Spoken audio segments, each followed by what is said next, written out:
ब्रह्मा गुरुर्विष्णुः गुरुर्देवो महेश्वरः गुरुः साक्षात् परं ब्रह्म तस्मै श्रीगुरवे नमः।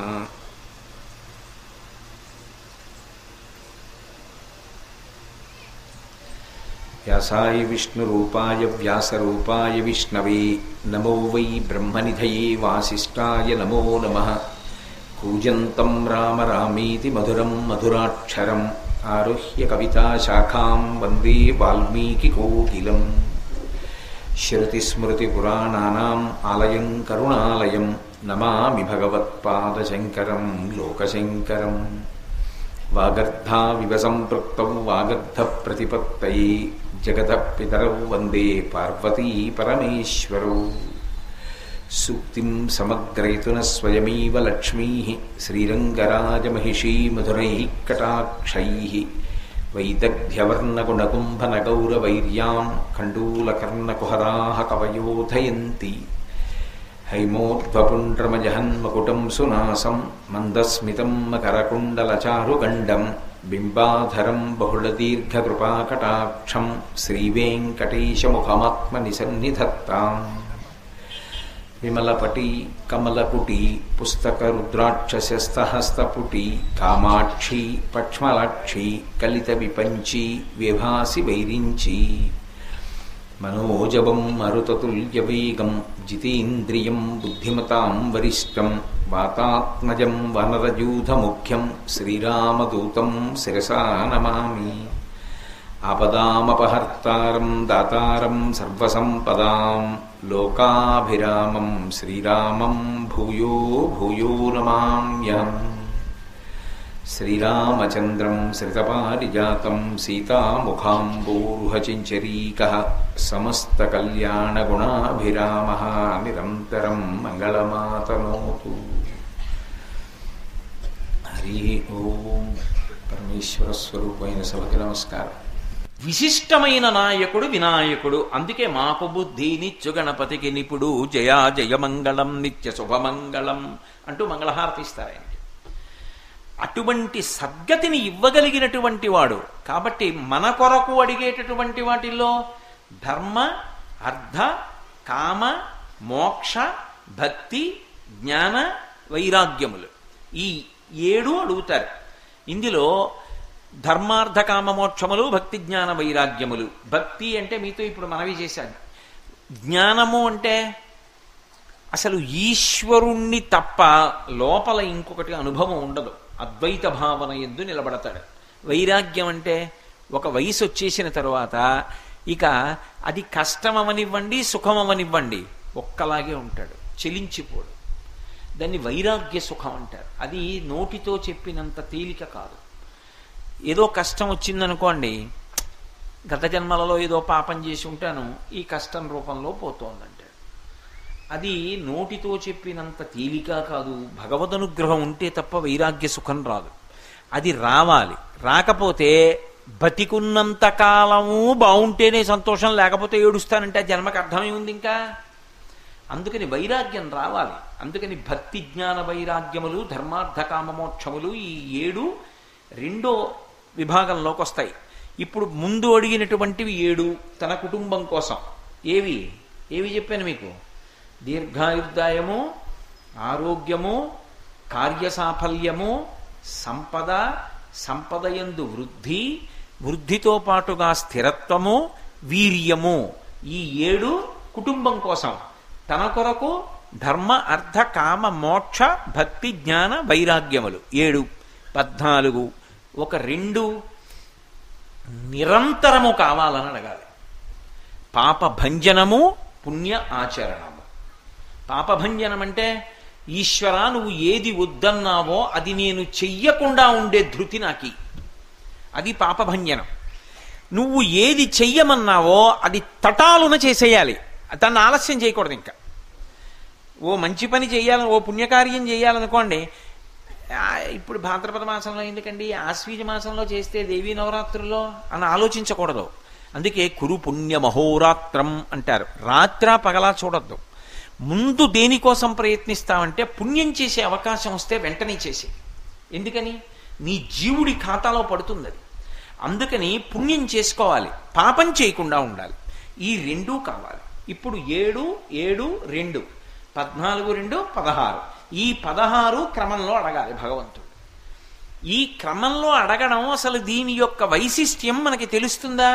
నేను చాలా సంగ్రహంగా చెప్పాను నేను మీకు ఈ 16 గురించి.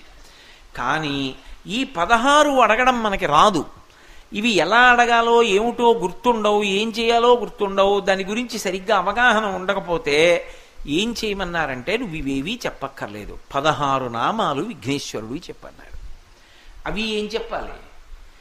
దేనితో దేనికి సంబంధం ఉంటుందో దాన్ని సాధించగలిగిన నామాన్ని గుణంగా తీసుకొచ్చి విఘ్నేశ్వరుడి నామాల్ని ఋషులే క్రోడీకరించారు. క్రోడీకరించి 16 నామాలతో ఇచ్చారు. ఇచ్చి మనందరికీ కూడా సౌలభ్యంలోకి తీసుకొచ్చారు.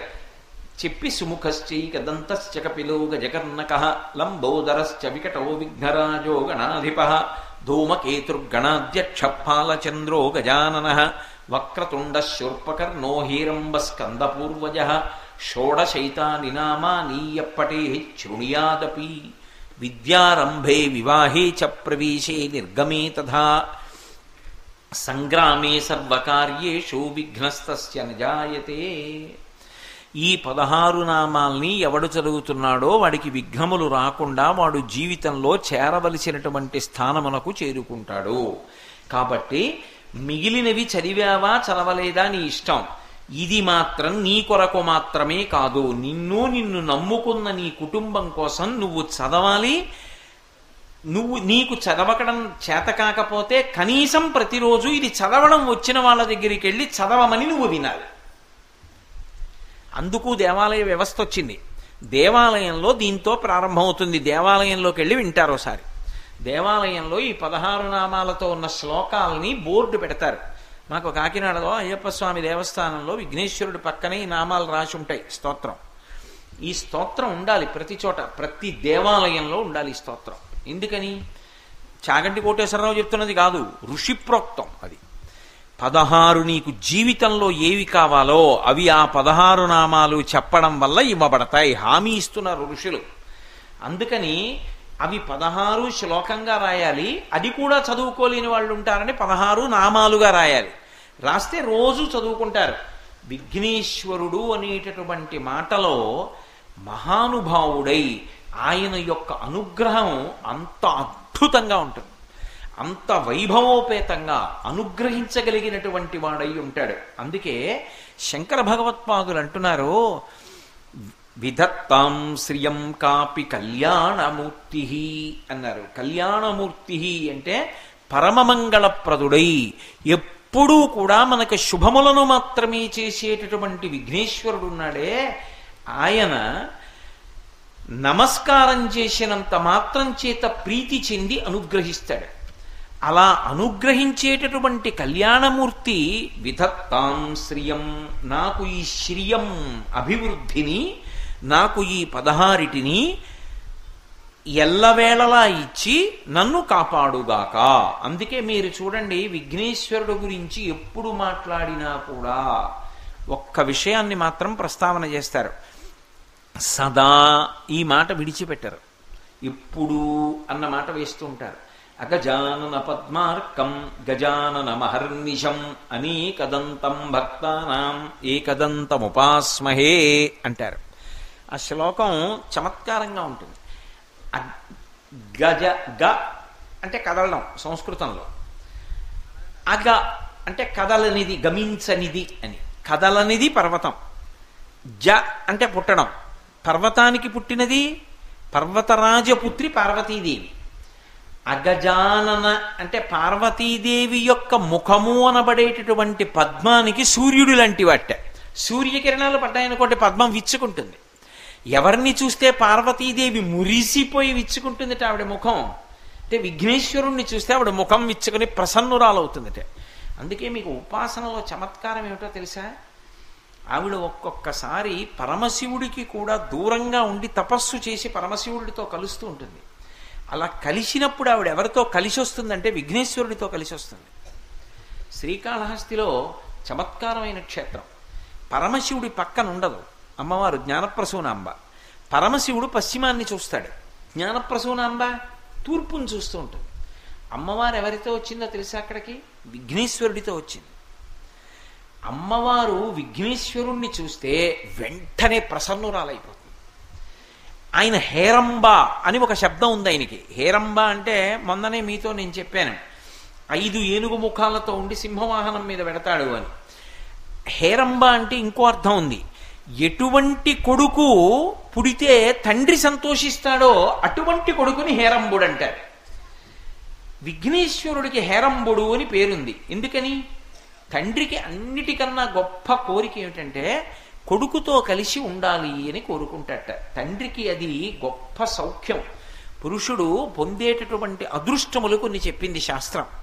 అందులో అదృష్టములలోకెల్లా పెద్ద అదృష్టంగా పురుషుడికి పెద్ద వయస్సు వచ్చిన తరువాత దేన్ని చెప్తారంటే పుత్రగాత్ర పరిష్వంగాన్ని చెప్తారు.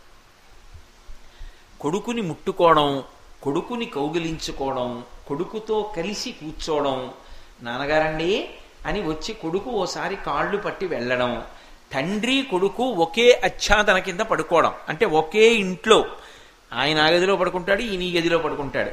రోజు కొడుకు వంక చూసి కొడుకుని ముట్టుకుని కొడుకు తనని ముట్టుకుంటుంటేట తండ్రి ఆయుర్దాయం పెరుగుతుంది.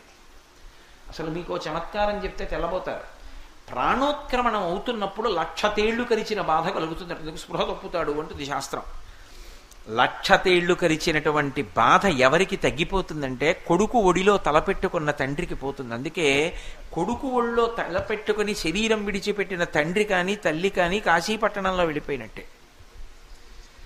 అందుకే వృద్ధుడైన తండ్రి పొందేటటువంటి అదృష్టములలోకెల్లా అదృష్టం ఏమిటంటే కొడుకుతో కలిసి ఉండడం. ఒకప్పుడు ఉమ్మడి కుటుంబ వ్యవస్థ అందుకు వచ్చింది.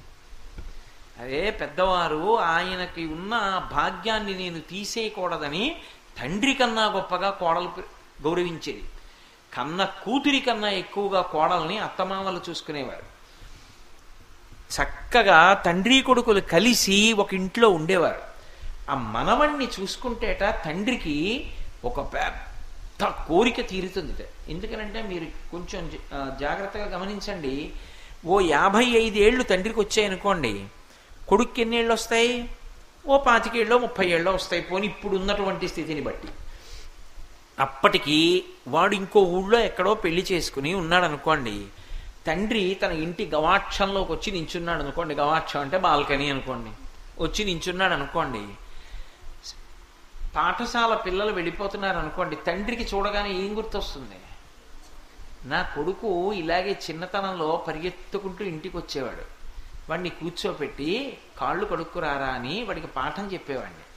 వాడికి మినపసున్ను తీసుకొచ్చి పెడితే నాన్నగారండి ఎంత బాగుందో అని తినేవాడు. ఎక్కడున్నాడో వాడు, ఎక్కడో ఉద్యోగం, నేను ఇక్కడ. ఆ రోజులే బాగున్నాయి, ఇక మళ్ళీ నేను వాడితో కలిసి ఉండేది ఇప్పుడు అనుకుంటాడు. మళ్ళీ కొడుకు చిన్నపిల్లవాడు అవడం ఉండదుగా. కొడుకు చిన్నపిల్లవాడు అవడవు, ఇక తండ్రికి కోరిక తీరదు. కానీ భగవంతుడు దయామయుడై ఒక కోరికని గొప్పగా తీరుస్తాట, మనవణ్ణిస్తాడు. ఆ మనవడికి ఎవరి పోలిక అంటారు సాధారణంగా? తండ్రి పోలిక అనరు, తాతగారి పోలిక అంటారు. తన పోలికలో ఉన్నవాడిని కోడలు ఇచ్చిందని, కొడుకు ఇంత పెద్ద కానుకిచ్చాడని మళ్ళీ కొడుకు చిన్నతనాన్ని తన పోలికున్న మనవళ్ళలో చూసుకుని తాత మురిసిపోయి పక్కన పడుకోబెట్టుకుని వాడికి మంచి పాఠం చెప్తూ రామాయణ భారతాల్లో కథలు చెప్తూ తన వయసుని కష్టాన్ని రోగాన్ని మరిచిపోయి సంతోషంతో ఇంకో 10 ఏళ్ళు బతికేస్తాడు. కొడుకు పెద్దవాడైపోతే తండ్రికి గొప్ప తృప్తి ఎప్పుడంటే, నాన్నగారండి అని పక్కన వచ్చి కొడుకు కూర్చున్నాడు అనుకోండి, అప్పుట మొట్టమొదట ఎవరు సంతోషిస్తారంటేట భార్య సంతోషిస్తుంది. నా భర్త రెక్కలు అలిసిపోయి ఇన్నేళ్లు కష్టపడ్డాడు, సంపాదించాడు, తీసుకొచ్చాడు, ఇంటినంతటినీ వృద్ధిలోకి తీసుకొచ్చాడు, ఆయన రెక్కలు అలిసిపోయే వేల్టికి ఆయన ఇలా భుజం మీద చెయ్యేసి నడవడానికి యోగ్యుడైన కొడుకుని కనిచ్చాను. చాలు, ఆయన నన్ను కట్టుకున్నందుకు ఆయనని పరమ ప్రేమగా చూసే కొడుకునిచ్చాను.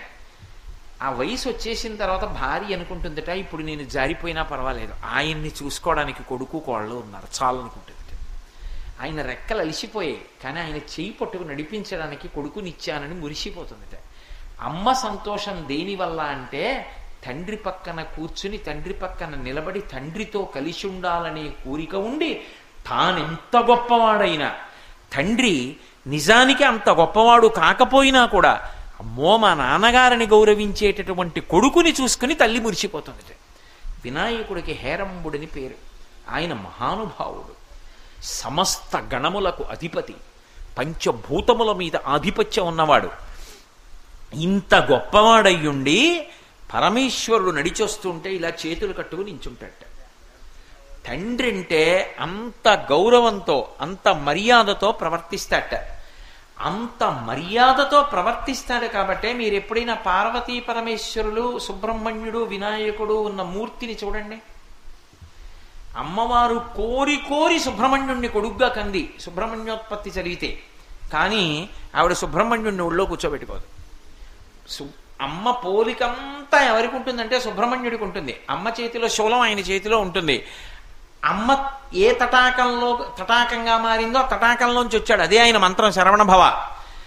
ఇన్ని అమ్మ పోలికలైనా అమ్మ ఒళ్ళో సుబ్రహ్మణ్యుడు ఉండడు. ఎవరి ఒళ్ళో ఉంటాడు? అయ్య ఒళ్ళో కూర్చుంటాడు, శివుడు ఒళ్ళో కూర్చుంటాడు. నాన్నగారంటే అంత ఇష్టం, నాన్నగారండి నెగిరి కూర్చుంటాడు. సుబ్రహ్మణ్యుడు చిన్నవాడు, తానిత్తు కూర్చుంటుంది, తొడ మీద కూర్చోబెట్టుకుంటుంది. పెద్ద కొడుకు తండ్రి పక్కనే ఉంటాడు, తండ్రికి ఆసరాగా ఉంటాడు. తనంత గొప్పవాడైనా తండ్రి అంటే అంత గౌరవాన్ని ఇస్తాడు. ఇంతకన్నా నాకేం కావాలి అనిట వినాయకుడి పేరు చెప్తే అమ్మవారి ముఖం ఇంత అయిపోతుంది. ఇంత మంచి కొడుకు హేరంబుడు వీడు అని పరమశివుడి ముఖం ఇంత అయిపోతుందట. వినాయకుడికి ఒక పువ్వు వేస్తే పక్కన అమ్మవారు అక్కర్లేదు. నిన్న మీకు చెప్పాగా, యువతల వైపు చూస్తే దంతం లేదు, దంతం లేదు కాబట్టి ఆడ ఏనుగు. సిద్ధి బుద్ధి అమ్మవారు ఇటే ఉంటారు కాబట్టి సిద్ధి బుద్ధి సంతోషిస్తారట. తమ్ముడి పెళ్లికి కారకుడు అయ్యాడు కాబట్టి సుబ్రహ్మణ్యుడు సంతోషిస్తాట. మా బావగారు మా పెళ్లికి కారకులని వల్లీదేవి సంతోషిస్తుందిట. ఎంత వీడికి నేనంటే ప్రేమో మీకు చెప్పాగా. ఉప్పూరులో రామచంద్రమూర్తిని సేవించాడు, రంగనాథస్వామిని పెట్టాడు. మేనమామ విష్ణుమూర్తి సంతోషిస్తాట. మా ఆయనంటే మా అల్లుడికి ఎంత ఇష్టమో అని చెప్పి లక్ష్మీదేవి సంతోషిస్తుందట. ఒక్క విఘ్నేశ్వరుడి పాదముల మీద పువ్వు కాదు, ఓ గరిక వేస్తే ఇంతమంది సంతోషిస్తారు. ఎలా సాధ్యమవుతుంది ఇది? అందుకే అగజానన పద్మార్కం. పార్వతీదేవి యొక్క ముఖానికి సూర్యబింబము వంటివాడు. అమ్మవారి ముఖం పద్మం అయితే వినాయకుడు సూర్యబింబం. వినాయకుడిని చూస్తే అమ్మవారి ముఖం విచ్చుకుంటుంది, అంత సంతోషపడిపోతుంది ఇటువంటి కొడుకు. ఎందుకని? తనకి కాదు అక్కర, తన భర్తకి అక్కర. అందుకు ఆవిడ సంతోషం. ఒక ధర్మపత్నికి ఉండేటటువంటి లక్షణం పతివ్రతా లక్షణం. అందుకే అఖిలాండేశ్వరీ దేవాలయం అని దక్షిణ దేశంలో జంబుకేశ్వరంలో ఉంది. అమ్మవారి తేజస్సు ముందు నిలబడలేకపోయారు ఒకప్పుడు, ఎవరు వెళ్ళలేకపోయేవారు లోపలికి. అప్పుడు అమ్మవారిలో ఉన్నటువంటి తేజస్సు కొంత తగ్గించాలంటే, అమ్మవారిని ప్రసన్నురాల్ని చెయ్యాలంటే ఏం చెయ్యాలని ఆలోచించి శంకరాచార్యులు వారు ఎదురుగుండా విఘ్నేశ్వరుణ్ణి ప్రతిష్ఠించారు. అయినా సరిపోకపోతే అప్పుడు ఆ రత్నతాటం శ్రీచక్ర తాటంకాలు వేశారు. విఘ్నేశ్వరుణ్ణి చూసేటప్పటికీ ఆవిడ మురిసిపోతుంది. అసలు ఆయనకు నమస్కారం పెట్టగానే ఆయన సిద్ధి బుద్ధి పార్వతీదేవి, పరమశివుడు, శ్రీ మహావిష్ణువు, లక్ష్మీదేవి, సుబ్రహ్మణ్యుడు, వల్లీదేవి, భూతగణములు, దేవతాగణములు, సమస్త గణములు, మనుష్యగణములు, బ్రహ్మాండములు, పంచభూతములు ఇన్ని సంతోషిస్తాయి. ఎవరికి చేసిన నమస్కారానికి? వినాయకుడికి చేసిన నమస్కారానికి. మేము ఆయనకి చేయమండి అంటే నీ కర్మ. అక్కడ ఉన్నాడు ఆయన, నాకు అక్కర్లేదంటే ఎవరేం చేస్తారు? కాబట్టి అంతటి అద్భుతమూర్తి ఆయన. విశేషం ఏమిటంటే ఆయన జలంగా ఉంటాడు, నీటిగా ఉంటాడు లోకంలో. అందుకే భూతాధిసంసేవిత చరణం భూతభౌతిక ప్రపంచభరణం అంటూ ముక్తస్వామి దీక్షితారు వారు కీర్తన చేస్తారు. ఆయన ప్రధానమైనటువంటి రూపము జలరూపము. అందుకే 9 రోజులు వినాయక గణపతి నవరాత్రి ఉత్సవాలు చేసేస్తే ఆ మూర్తిని ఎక్కడ కలిపేస్తారంటే మళ్లీ పట్టుకెళ్ళి నీళ్లల్లోనే కలుపుతారు. ఎందుకంటే ఆయన యొక్క చిన్న తేజస్సు ఆయన యొక్క పెద్ద తేజస్సులోకి వెళ్ళిపోతుంది. అంతేకాదు, ఆయన పూజ చేసిన కారణం చేత మనందరికీ కూడా ఆరోగ్యం సిద్ధిస్తుంది. బాహ్యంలో కూడా. ఎందుకని? ఆయనకి పత్రులతో పూజ చేస్తాం. నేరేడు మారేడు నెలవంక మామిడి దుర్వార చెంగల్వ ఉత్తరేణు వేరు వేరుగా తెచ్చి వెట్కతో పూజింత్రు పర్వమున దేవ గణపతికి నిపుడు జయ జయమంగళం నిత్య శుభమంగళం అని చదువుతుంటాం కదా. ఇందులో అన్ని ఔషధీతత్వం ఉన్నవి. నేరేడు, తెల్లారి లేస్తే నేరేడు పళ్ళు కోరుకుని ఎవరు తింటారు? మధుమేహ వ్యాధిగ్రస్తులు అందరూ తింటారు. 2, నేరేడు పండు సంవత్సరానికి ఒక్కసారైనా తినమంటారు. ఎందుకో తెలుసా? జీర్ణం కాకుండా లోపల ఉండిపోయిన వెంట్రుక కూడా జీర్ణం అయిపోతుందంటారు. పొరపాటున వెంట్రుక లోపలికెడితే నేరేడు పండు స్పర్శకి జీర్ణం అవుతుందంటారు. అంతటి ఔషధీతత్వం. అటువంటి నేరేడు, మారేడుకి చెప్పవలసిన అవసరం ఏముంది అసలు? మారేడుని మించినటువంటి ఔషధి ప్రపంచంలో లేదు. అటువంటివన్నీ కూడా ఇక నేను ఒక్కొక్క పత్రి గురించి ఎక్కడ చెప్పను. ఒక్కొక్క పత్రిది అంతంత ఔషధీతత్వం. అందుకే వాటిని నిర్ణయించారు. అవి వచ్చి మట్టితో చేయబడిన మూర్తి పృథివీతత్వం మూలాధార చక్రానికి ఉంటుంది.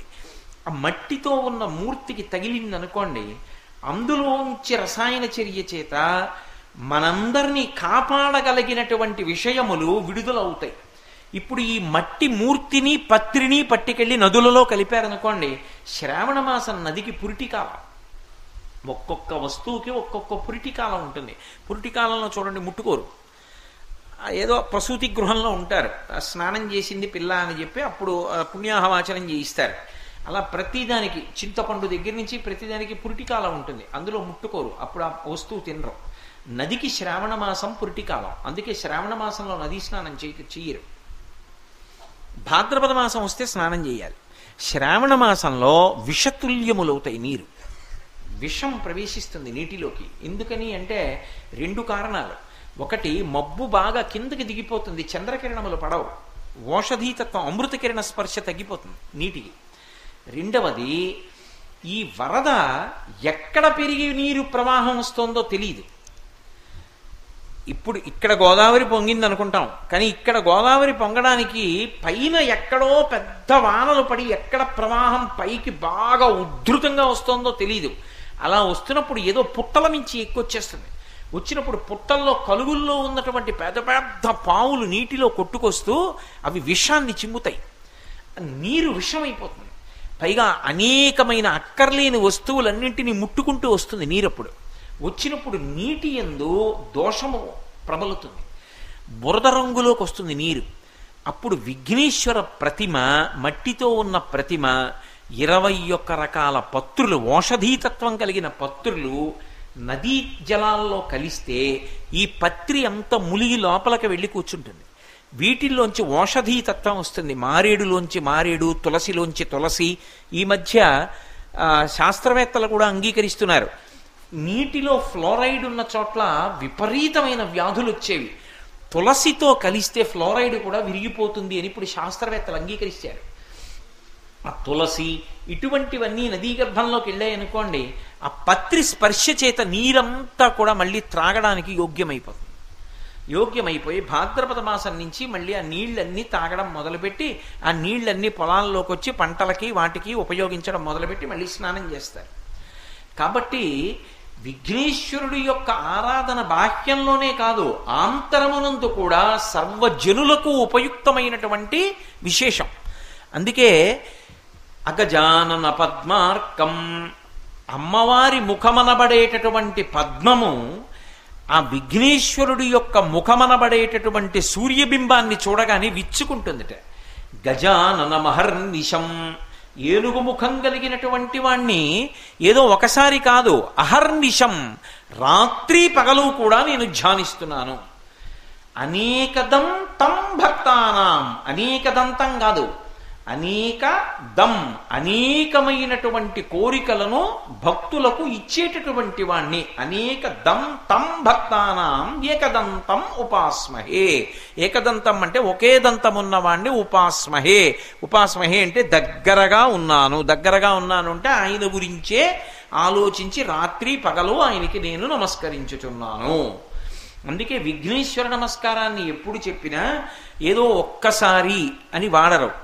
అందుకే శంకర భగవత్పాదులు కూడా ఈ శ్లోకాన్ని ప్రారంభం చేసేటప్పుడు సదాబాల రూపాపి విఘ్నాద్రిహంత్రి అని మొదలుపెట్టారు. సదా, ఎప్పుడూ నమస్కరించవలసిన వాడు ఎవరు అంటే విఘ్నేశ్వరుడు. ఎప్పుడో ఒకసారి కాలసలు అస్తమానం ఓసారి ఆయన్ని తెలుసుకుని నమస్కారం చేస్తూ ఉండాలి. అందుకే గణపతి అయ్యారు. గ అంటే కదలిక. మన కదలికలన్నీ క్షేమంగా ఉండేటట్టు చూడగలిగినటువంటి వాడు ఎవరు అంటే ఆయన. అటువంటి గణపతిని, విఘ్నేశ్వర ముఖం ఉన్నవాణ్ణి తప్పకుండా నమస్కారం చెయ్యాలి. అది ఆ శ్లోకం యొక్క విశేషం. అయితే నేను మీకు ఒక్క విషయాన్ని ఇవాళ ప్రత్యేకంగా చెప్పాలి అని అనుకుంటున్నాను. శమంతకోపాఖ్యానము అని చెప్పి ఒక కథ వింటుంటాం. మనకి లోకంలో ఏదైనా ఒక వ్రతం చేశామనుకోండి, ఏ వ్రతమైన ఋషి ప్రోక్తం. ఆ వ్రతం ఎలా చెయ్యాలో ఋషి చెప్తాడు. వ్రతానికి కల్పం అంటారు. అందులో ఏ కథ చదువుకోవాలో కూడా ఋషి చెప్తాడు. ఆ కథని చదువుకుంటూ ఉంటాం. ఏదో శ్రావణ శుక్రవారం వచ్చిందనుకోండి, వరలక్ష్మీ వ్రతం కథ, చారుమతి కథ అని చదువుకుంటాం. అన్నవరం సత్యనారాయణ స్వామి వారి వ్రతం చేశామనుకోండి, 5 కథలు ఉంటాయి. ఆ 5 కథలు చదువుకుంటూ ఉంటాం. అలాగే ఏదో కాత్యాయని వ్రతం చేశామనుకోండి, దానికి సంబంధించిన కథ. ప్రతిదానికి ఒక కథ ఉంటుంది. ఆ కథలో అసలు ఆ పూజ ఎవరు చేశారు, ఎలా చేశారు, దానివల్ల ఏ ఫలితాలు వచ్చాయి అన్నీ చెప్తారు. ఒక్క విఘ్నేశ్వరుడికి సంబంధించినటువంటి కథ మాత్రం కేవలముగా అదేదో ఎలా చెయ్యాలో తెలుసుకోవడానికి కాదు, అదొక పరమాద్భుతమైనటువంటి విశేషంతో ఉంటుంది. మిగిలినటువంటి ఏ వ్రతానికి లేనటువంటి అద్భుతమైన విశేషాలతో కూడుకున్న కథ ఒక్క వినాయక వ్రత కల్పానికే ఉంది. అయితే దురదృష్టం ఏమిటంటే ఇవాళ చిన్న చిన్న పుస్తకాల్లో మనం ఏది వినాయక వ్రత కల్పంలో ఉన్నటువంటి కథ అని చదువుతున్నామో ఆ కథ సమగ్రమైనటువంటి రూపంతో లేదు. అసలు వినాయక వ్రతంలో చదువుకోవలసినటువంటి కథని పరాశర మహర్షి విష్ణు పురాణంలో ఇచ్చారు, వ్యాస భగవానుడు స్కాంద పురాణంలో ఇచ్చాడు. మీరు ఎట్లాగూ వినాయక వ్రతం చేయబోతున్నారు కాబట్టి ఒక్కసారి వినాయక వ్రత కథని విన్నారనుకోండి, అసలు కథ ఏది, ఎలా చదవాలి అన్నది మీకు అర్థమవుతుంది. దాని కొరకు మీకు నేను ఇవాళ ప్రత్యేకంగా ఈ విషయాన్ని చెప్పబోతున్నాను. మంగళాశాసన పరై పదాచార్య పురోగమై సర్వైశ్చ పూర్వైరాచార్యై సత్కృతాయాస్తు మంగళం. మంగళం కోసలేంద్రాయ మహనీయ గుణాత్మనే చక్రవర్తి తనూజాయ సర్వభౌమాయ మంగళం. ఉమాకాంతాయ కాంతాయ కామితార్థప్రదాయినే శ్రీగిరీశాయ దేవాయ మలినాథాయ మంగళం. సర్వం శ్రీ ఉమామహేశ్వర పరబ్రహ్మార్పణమస్తు. స్వస్తి.